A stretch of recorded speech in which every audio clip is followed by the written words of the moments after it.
County. It's been decades since a woman's body was found near a Kansas interstate, but now, after 33 years, investigators have narrowed down the identity to potentially two possibilities. I take a look at what investigators are saying in today's Missing in Kansas, and could DNA help solve this mystery?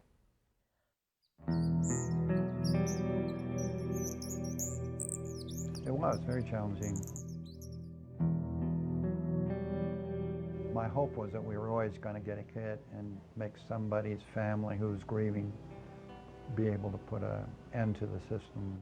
Even decades later, Dr. John Adams still hopes to close the case. January 1986, a trucker spotted a woman's body off of I-70 in a creek west of Salina. She was beaten, left for dead. In the old days, we would get a little film that was about the size of a 50-cent piece, and you would have to put it on a light box. Adams is a forensic dentist. He was called to analyze the woman's body in hopes of giving her a name.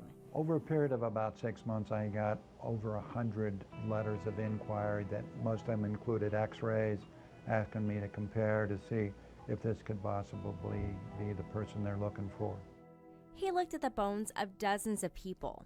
The county also explored more than 500 leads, but the case went cold. Without an identity, investigators gave the mystery woman a nickname, Miss Molly.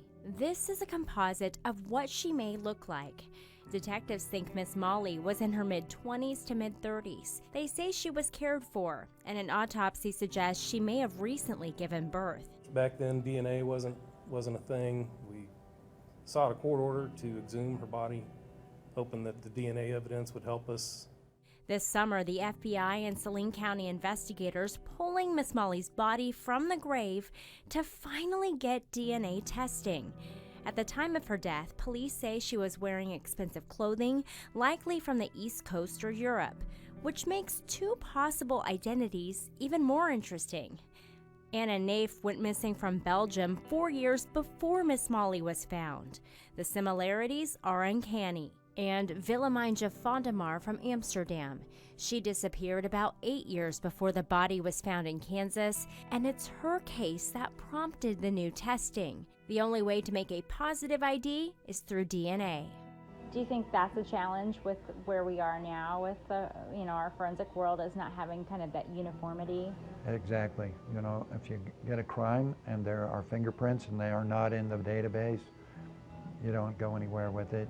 And I didn't realize it would be such a requirement and such a big project to get the body exhumed and then go through the DNA, but I'm really excited. I hope that it brings closure for that reason. It's real interesting. The DNA databases, there is a lot of inconsistencies with them, a lot of different requirements, and not all databases go to different places. Like, there are a couple different ones here in the U.S. One we'll kind of explain to in just a second, but that's the frustration. It's just we've had all this time and we still haven't figured out what exactly is going on here, who this woman is, and then who killed her. The DNA from Miss Molly was gathered on site, and her information will be put into a database where law enforcement can compare her information to other missing people. We do expect to possibly get results as early as January. But here's how those DNA databases work in cases like this. So the database that her information will be entered into, it's called CODIS, and that is the Combined DNA Index System.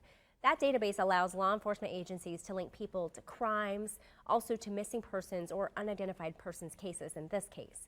Now, the FBI launched CODIS in 1990, and back then it only served 14 states, but since then all states are included, different countries are a part of it as well, but again, inconsistencies.